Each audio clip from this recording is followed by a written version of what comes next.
This week on the WriterCon podcast. The one piece of advice that I would offer is not to ignore the seed. So I like to say, did a sequoia know that it was going to be a gigantic sequoia when it was just a baby seed? Nice. Likely not. I mean, maybe it had some idea, but I don't really think so. So what I like to say is if you get some sort of hit, some sort of idea, something that might not seem important, go ahead and jot it down. You know, I constantly do that in my iPhone, in my notes, right? Mm-hmm. Because it could be the start of something. So I say, don't ignore that. Don't say, oh, that's nothing. If you feel it and you get the hit, make a note. And then I like to say, go back and water it. And see what it might grow into. Maybe a giant sequoia. Welcome to WriterCon, a gathering place for writers to share their knowledge about writing and the writing world.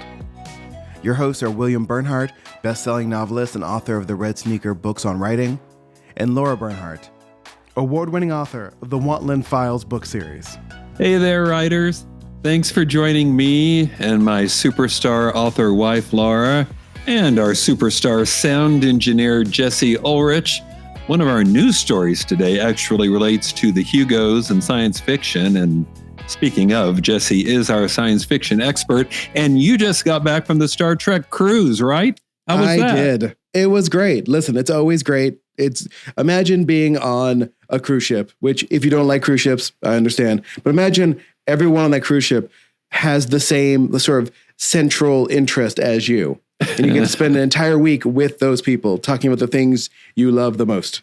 And it's great. And I love it. So you can talk about things and they understand it. Do you all greet each other with the Vulcan? Well, if you can, I actually can't do the Vulcan greeting, which is ironic. On either hand? Oh, no. No, I can't. Yeah. Me and Zachary Quinto, two people who can't do it. Or Shatner. Remember, did you see Free Enterprise? They wired his fingers together so he could do this. I will tell you, in rabbinical school, to help rabbis do that, they do tape their fingers together until they're able to do it. That's what I've learned. So maybe one day for the next Star Trek cruise, I'll tape my fingers together so I can actually do it. Oh, there would be you nice. go. Yeah, I can't. This is can't. So, but yes, a lot of people do greet each other with that and lots of Klingon phrases and whatnot. I would have to study up. Okay, so that was a fun cruise, but much more importantly, of course, in April, you're joining us for the WriterCon Cruise, which will have fewer actors, but I like writers better anyway. Are you looking forward to that one?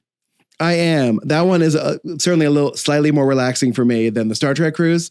But again, you have to work on that one. How is that more relaxing? I do, but I do get like some of them. I do get some of the mornings free because I'm not in the writing sessions. So, like the thing I like about the Star Trek cruise, especially, and this relates to the WriterCon cruise, is I like hearing from creatives, not necessarily actors so much, but the people who do the writing and the producing, the creative parts of it. And so, spending time with people who are trying to create something is very energizing for me. So I agree. How about you, Lara? Have you started packing your bag yet? I actually have. Is that embarrassing to admit? Yes. I was not expecting a yes on that one. Okay. No, I'm already thinking about what I want to take. I'm already dreaming of the tropics and trying to decide which bathing suit I'll take and which of my Hawaiian shirts I want to take. And I'm super excited to go. I can't wait to be out on the ocean in my room with you and working with a great group of people. I spent, 6-7 hours writing today. I'm a little emotionally drained, but I get very recharged when I am working with other authors. So I think I'm going to be very ready for that. That balcony in the room, with the ocean, that seems endless. To me, that's like the best writing environment on earth. So I will peaceful. say for one of my favorite parts of the WriterCon cruise last year was just the last night when the ships were sailing through, trying to avoid a thunderstorm, and you could see the thunderstorm, just the lightning from your balcony, and like you would hear oohs and ahs from other parts of the ship, and it was just a magical moment until you started thinking about what happened if a ship got struck by lightning, which then required me researching it. It's fine; they have lightning rods. It's okay. But it was beautiful to see a storm with like nothing surrounding except you and the other ship you could see. It was really magical and certainly creative. So that would be very different. cool. I get distracted by nature, but I love the nature bathing. It's very, very good for me. Yeah. Well, our interview today is with Kelly Anne Manuel, a children's book author who has made a huge splash. So don't stop listening just because you aren't writing children's books, because she has done something amazing you need to hear about. She has written and published 31 books at the same time in the same book launch.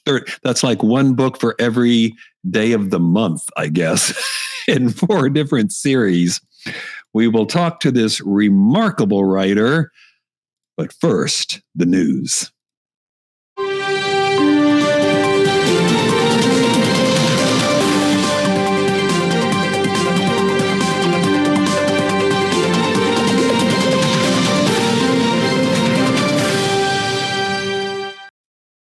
Well, we're right back to science fiction. So, Jesse, jump in anytime, talking about WorldCon and the Hugos and the huge controversy going on there. This is not the first time the Hugos have been controversial, and we'll talk about why. But this is another example of a story that I held back on until I actually had some information about not just what happened, but why. You may have already seen news reports alleging that the Hugo Awards handed out last year at the World Science Fiction Convention in Chengdu, China, were rigged. Just in case you don't know, there are 2 major science fiction awards. One's the Nebula, which is voted on by members of the organization, mostly writers, and the Hugo Awards, which are voted on by fans supposedly in attendance at WorldCon this year. Now, most science fiction conventions are kind of fan-run and amateur, but as they get bigger, there are some exceptions, like the big Comic-Cons you probably heard about in San Diego or in New York. And there are some fan convictions that kind of outgrew the scale of volunteers and started chains and whatnot. But Chinese fandom, though strong, is apparently a different thing. And from what I've read, I get the impression that the convention committee didn't realize there was this thing called the WorldCon Constitution, which sets out rules for what they're supposed to do, nominating and voting and so forth. And before long, they apparently attracted the attention of the local Communist Party in the middle of an authoritarian clampdown that's been intensifying in China for several years, and perhaps the organizers panicked. Here's what we know. First, they arbitrarily disqualified a couple of very popular books by authors because they thought the books might offend the local Communist Party if they won. Or worse, the author showed up and gave an acceptance speech. The most glaring oversight was by the author R.F. Kuang, a book called Babel. I think you've got a graphic for this, Jesse. It's Babel on the Necessity of Violence, an Arcane History of the Oxford Translators' Revolution. This is a best-selling, highly acclaimed work. It's already won the Nebula Award. It's also won the Locus Award for Best Fantasy Novel, and that's also a major award. So first problem, books being disqualified for no legit reason. Second, they dragged their heels on releasing vote counts, which has made everything else more suspicious. And when they were released, after the awards were handed out, there were discrepancies in the vote count, which has just led to an increasing feeling amongst fans that this thing was basically rigged. What do you think, Jesse? You're our expert in this field. I mean, so like one of the, I can't remember which scandal it was, but like a writer like Neil Gaiman was disqualified for one of these awards. And like, here's the thing. A lot of people live in China. Yeah. China is a world power.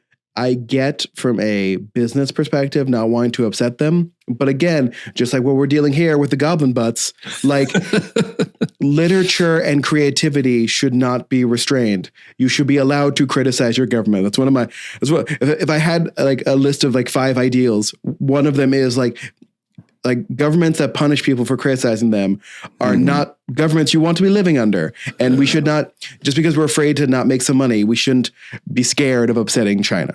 We shouldn't be scared of upsetting anyone. I should probably have explained that the WorldCon is not always in China. It moves every year. Various committees in different cities actually vote or bid. It's like a bidding war. And like China won. Go ahead. Yeah, like the Olympics. That's exactly right. And, whatever else was going on with books, and this is what I was waiting for, it's since been revealed that investment deals valued at over $1 billion were signed at the 81st World Science Fiction Convention in Qingdao. So it was a major commercial enterprise for someone, although obviously not the authors who didn't win because their books were disqualified. Lara, how does that make you feel about these people being in charge of the Hugo Awards? Not great. I just feel like they were a leading question, as lawyers say, I think. in over their heads a little bit. I'm kind of trying to be gentle about this. I absolutely agree with Jessie, but we are living somewhere where it's okay for us to say that, and we can behave in a certain way. And it sounds like they got a little over their heads there, and they probably did the best they could. It just feels like a bad situation all around. And particularly harmful for writers like the author of Babel, who, let's face it, odds are would have won this, except that he wasn't nominated. Who to have a triple award winner like that, the triple crown of science fiction, those opportunities aren't going to come very often. And this is just very sad. Well, and it makes us then, it devalues the award in some way, because now when we look back, we'll forever be saying, but that person should have won. That would have won. When you don't have a fair fight, he missed. Yes, that author missed out on winning, but now how does the person who did win it feel? I wouldn't feel good about that. I would think that I wasn't the rightful person. It just tarnishes the entire award. Yeah, agree. Okay, news story number 2. This has got a good headline. Reading is sexy. I've been saying that for decades. Well, me too. But sometimes I've had trouble convincing others, but now it's in The Guardian, so it must be true. You've already got that article up there. So about a week or so ago, the 22-year-old model, that's who you're looking at if you're seeing the YouTube version, Kaya Gerber, launched her own book club called Library Science. She's also on the cover of British Vogue right now with her supermodel mom, who, by the way, is Cindy Crawford. And she's describing this library science thing as, quote, a platform for sharing books, featuring new writers, hosting conversations with artists we admire, and continuing to build a community of people who are as excited about literature as I am. Books have always been the great love of my life. Reading is so sexy. Where was she when I was a teenager? We live in a world where we know book sales for young people are up. And perhaps most interestingly, it's paper sales that are booming, not digital. Is it possible then that Gen Z can do for paper books what it's already done for vinyl records, not only bring them back, but make them, last year for the first time, vinyl records sold better than CDs did. I think they are doing that. Yeah. And Gerber's not alone. Another 28-year-old model, Kendall Jenner, maybe a familiar name to some of you, is now the unofficial face of the new Lit Girls Club. When she was pictured on a yacht off the Côte d'Azur reading a book. And FYI, her body was covered with green Post-it notes. Okay, Jesse, can we take this seriously? And I'm not dissing models at all, but this is not really what you expect typically fashion models to be doing. Why do we have people who, their job is looking good and modeling clothes and whatnot, and now they're, wanting to be taken seriously as literary people? What do you think? Well, I think it's part of a larger trend that is kind of like, looking back on it, kind of makes sense, where for the generation that grew up in our sort of oversaturated information, bombast, constant awareness of what everyone is doing society, right, would want to slow down and do things that are more personal and slower. Like, for example, reading a physical book and listening to a vinyl record. Like, it makes sense that people would come back to a thing that is much more engrossing and forces you to separate yourself from the greater outside world.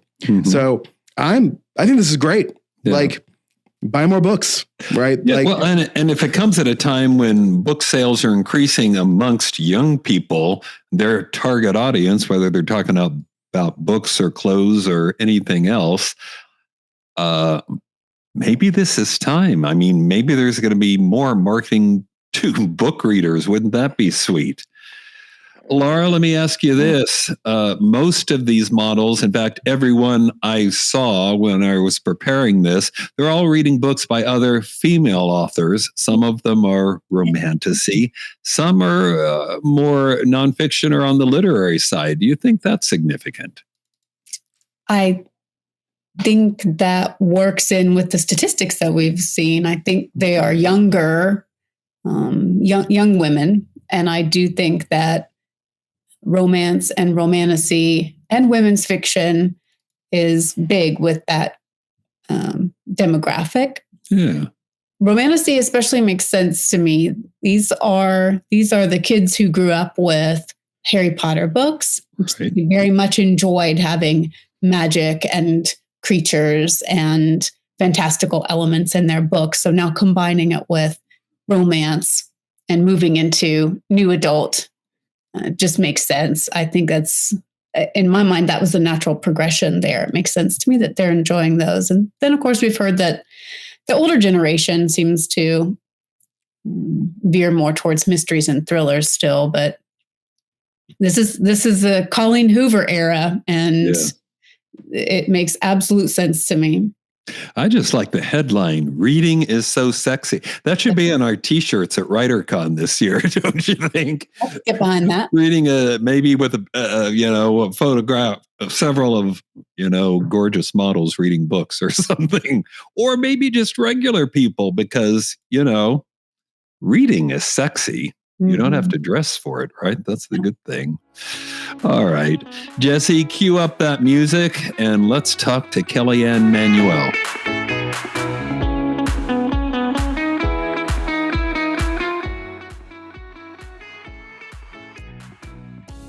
Kelly Anne, welcome to the podcast. Hello. Thank you for having me. Oh, thank you for joining us. Okay, traditional first question. If you could offer writers one piece of advice, what would it be? Gosh, the one piece of advice that I would offer is not to ignore the seed. So I like to say, did a sequoia know that it was going to be a gigantic sequoia when it was just a baby seed? Nice. Likely not. I mean, maybe it had some idea, but I don't really think so. So what I like to say is, if you get some sort of hit, some sort of idea, something that might not seem important, go ahead and jot it down. I constantly do that in my iPhone, in my notes, right? Mm-hmm. Because it could be the start of something. So I say, don't ignore that. Don't say, oh, that's nothing. If you feel it and you get the hit, make a note. And then I like to say, go back and water it and see what it might grow into. Maybe a giant sequoia. Nice. Okay. Tell us about this amazing book launch you're doing. 31 books, children's books, but still 31 in 4 different series. I said that like I don't think children's books are really books. All I'm saying is that they're shorter, but They are 31 shorter. is a They lot. are. And 4 different series. How did this all happen? Well, I call myself an uncommon author because I wasn't writing at all.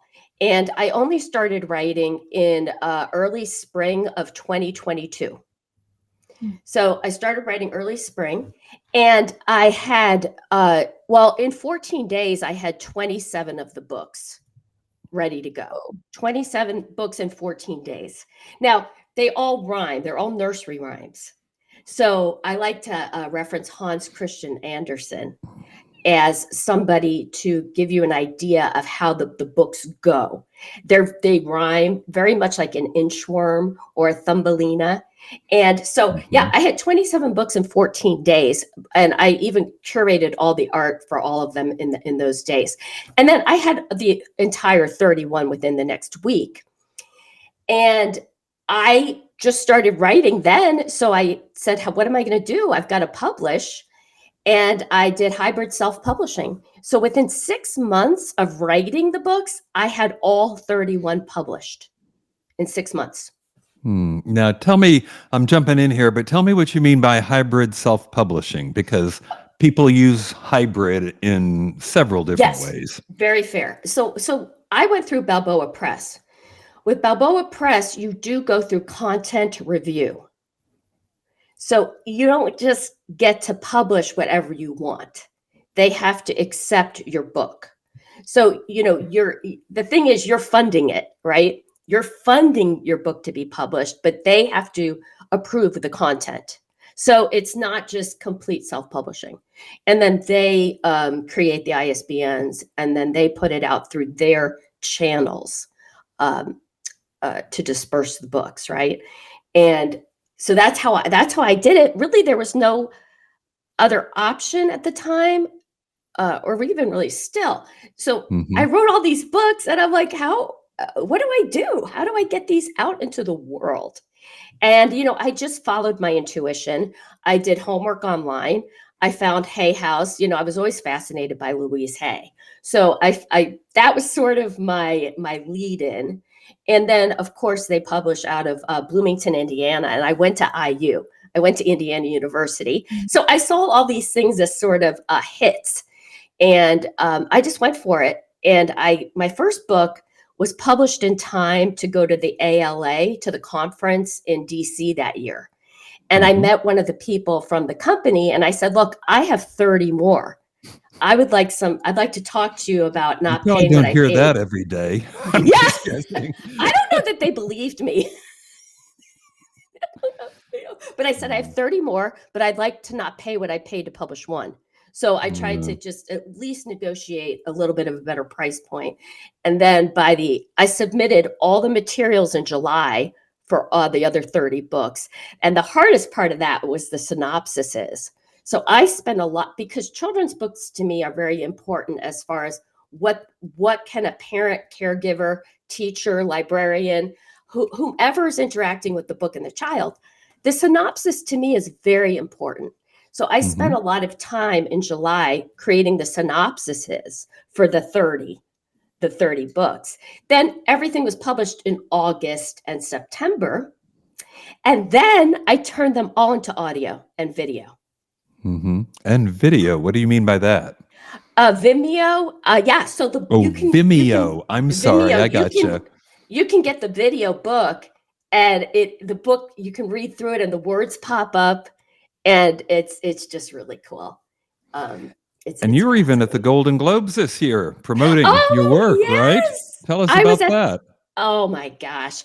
My PR company is just fantastic, right? So you write 31 books, but nobody knows you. Nobody knows me, right? So I hired the Black Chateau Enterprises and started with them about a year ago. Desiree Duffy, right? Yes. That's how I'm getting to speak with you too. So I hired them, and we started a year ago.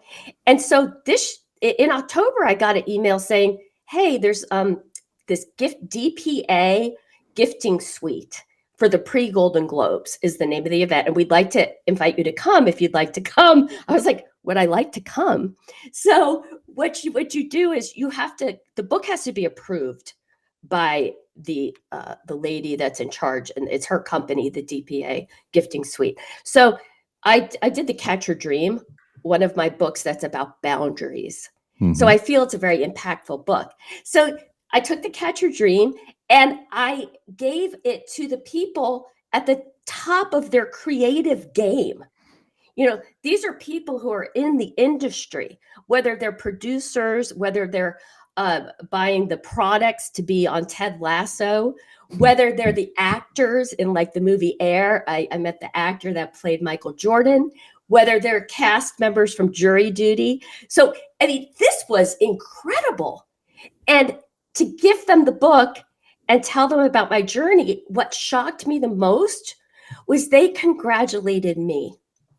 When here they are at the top of their game being nominated, and they were telling me congratulations. No. I can't tell you what that did for me as an author, the validation that came. That's nice. Very cool. Your press materials describe you as an eternal optimist who is the good kind of contagious. Could you talk to us about that a little bit? That has to do with my personality. I have what I consider to be a light energy about me. And that's what comes through in my stories. And what I do is I write from my inner child to children. I do not write as an adult to a child. And I believe that my light energy, my optimism, the resilience that I have gained and the coping skills I've gained from 55 years on the planet, where a lot of things have occurred, have all kind of bundled together into making me this uncommon author with a very unique voice that I believe children respond to because of everything I've just said.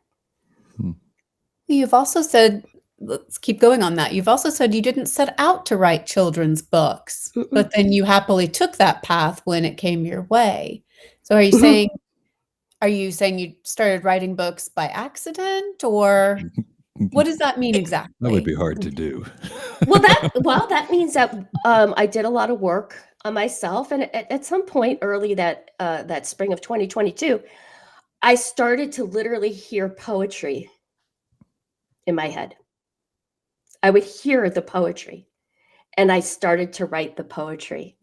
Then I realized that poetry was meant to be converted to nursery rhyme format for children. I call it like a Field of Dreams type of story, where Kevin Costner's character is like getting all these ideas that are a little bit odd. And what I would say those were intuitive hits. Back when that movie was made, I didn't even know what that was. So what happened was I just heard the poetry. I knew I was meant to get it in the hands of children in a nursery rhyme format. It literally just happened, just sort of like his character in Field of Dreams. And then I would get ideas and hits, and I would take those steps, like finding a publishing company, going to the ALA, having that meeting, that happenstance meeting. And everything has just unrolled in that format. So no, I did not. I did not set out to write the books. I say that I heard some sort of collective childhood call, and I answered it. And it drew you to the children's books. That's interesting. Yeah. Do you think you'll move on to something for more mature readers, or do you feel like you are in your lane and that you will stay there? I'm glad you asked. I'm curating my contemporary poetry collection as well. Okay. And I have at least, I'd say 70 poems that are pretty close, I think, to being ready to be published. So I'm doing both because what I would love, so my books are a layer of support for children, whether to encourage outdoor play or whether to help them with grief and loss and endings. So what the goal would be, grow up with my poetry and my nursery rhymes, and then age up into my contemporary poetry so that you have support from me your entire life. Mm-hmm. You kind of touched on this before, Kelly Anne, but I read an interview where you were talking about meeting the child where they are in their journey. What does that mean? Okay, that means that I write in a way that will the child will resonate on some level, no matter where they are in their learning or their family life or their situation. So, for example, I wrote a book called The Loss Total. I flipped titles. So I had a devastating fire. The fire was coined a total loss. Okay. So the loss total, it's about a visit from the lost total who made me feel empty, sad, and awful. That book is about loss and grief. Now, for one child, that could be losing their T-ball game. That could be getting a bad grade on a report card. For another child, that a loss could be the death of, say, a grandparent, or a divorce, or a parent going to serve in the military could feel like a loss total. So the book covers different layers of endings and loss, but whatever the child is at in their life, the book will meet them there and give them a layer of support and maybe some verbiage and some self-talk that can be helpful. I don't know if that answers your question. No, it does. We have a lot of aspiring writers in our audience. Can you tell us what a typical writing day looks like for you? Maybe discuss your process a little bit. Yeah, that's funny because I just write when I'm inspired. So, like one of my books is called The Boots Rain instead of Rain Boots. And I was inspired to write that when I was putting on my boots to walk my dog in the rain. And I thought, what if the boots fell down from the sky instead of being on my feet? Right. And so the poem came, and I'm typing it in the phone as I'm walking the dog. That's where I talk about not ignoring the seed or the spark or the moment of inspiration, because you may be making coffee or folding laundry or taking a child to a doctor appointment, and you get a hit. Note the hit. That's how I write. So sometimes it'll be an event, like the fire was a total loss and the loss total came, right? So it can be something I've experienced. And then some of more of my contemporary poetry can be tied to current events or historic events that I either see a movie about or read about, and I'll get a hit and I'll be like, I want to write a poem, like Aberfan, the horrible incident in England where there was a mine. I don't know if you're familiar with Aberfan. It was where a mine, there was like a landslide due to a mine, and it devastated a town. And I got a poem for Aberfan because unfortunately there was a school at the base of that, where that accident was. And I got a poem for that town and for the children that were lost. So it can be an event, it can be something historic, or it can be something current. And I get the hit, and I just write. So it's really hard for me to describe really any kind of ritual, because for me, it's extremely spontaneous. Well, Kelly Anne, I normally wrap things up by asking about what you're working on next. Of course, you already mentioned the poetry book. What else? Or talk more about that. What's on the horizon for you? Well, gosh, I mean, I have so many more nursery rhymes to add to all the 4 series. That's a given. I'm working on the contemporary poetry. I also paint. I love to paint. So that's another creative outlet for me. And one day I wonder, could the painting go from hobby to gallery? So I would say I just am having a creative burst, and it's coming out in all kinds of ways, whether it's the contemporary poetry, whether it's the children's books, whether it's the painting, whether it's photography. I am kind of on creative fire. Fantastic. Hey, thanks so much for being on the podcast. Thanks for having me. You guys are fantastic. And I was a little intimidated by your resumes. So thank you for being so calm. I mean, It's all those books behind you, isn't that? That's what it is. I just appreciate you having me. It's our pleasure. You've brought a lot of sunshine into everybody's life today. Thanks so much, and talk to you again soon, I hope. Okay. Bye-bye.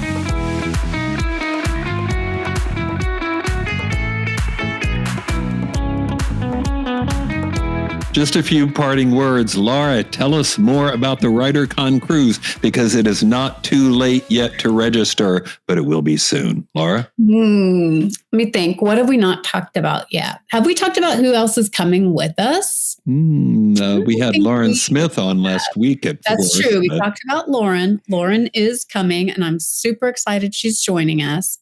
Laurel is going to be returning, and she'll be teaching with us. I love Laurel Thomas. She is a darling, and she may be soft-spoken, but that is a powerful woman with words of wisdom to share with us. We are also adding this year Tamara Grantham, who will be speaking on fantasy and romantasy. We will have RJ Johnson, who's going to be there speaking about science fiction. Who else? Maybe Jesse. Jesse will be there. Keeping things fun. That's a reason to come on its own, right? It really there, is. Man. I've been told I'm the life of the party. That's what people have told me. We had so much fun when we had game night last year, and I still have the hat. Good at karaoke too. Yeah. That was excellent memories, fun times. You were a riot during game night. That was also so there's some teaching and stuff on this thing. Yes. Oh yes, of course. Right. Why do I always shift over to the fun stuff? No, well, I'll be teaching. So we'll meet every morning. We will have some really in-depth instruction. We're going to base that on wherever you are in your writing. So we are going to ask you, what do you need from us? And we're going to make sure that you get it. We'll tailor those morning sessions to meet your needs. We will link you up with whoever you need to meet with individually. You'll get one-on-one instruction from pretty much any or all of the instructors and presenters who are going to be there. Catherine Sands is coming. What other cruise can you go on where you get to speak with an agent, somebody who might even consider picking up your work and representing it, or might be able to connect you with someone else who can? Right. And just to be clear, every single person with us on the cruise, unless they don't want to, we'll have a chance to speak one-on-one and pitch or just talk to Catherine, who is a very prominent agent. Or any of us, or me. Well, that's true too.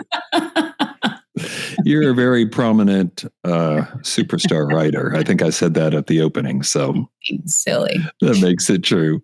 All right, everybody. Thanks so much for joining us today. Until next time, you keep writing, and remember, you cannot fail if you refuse to quit. See you next time.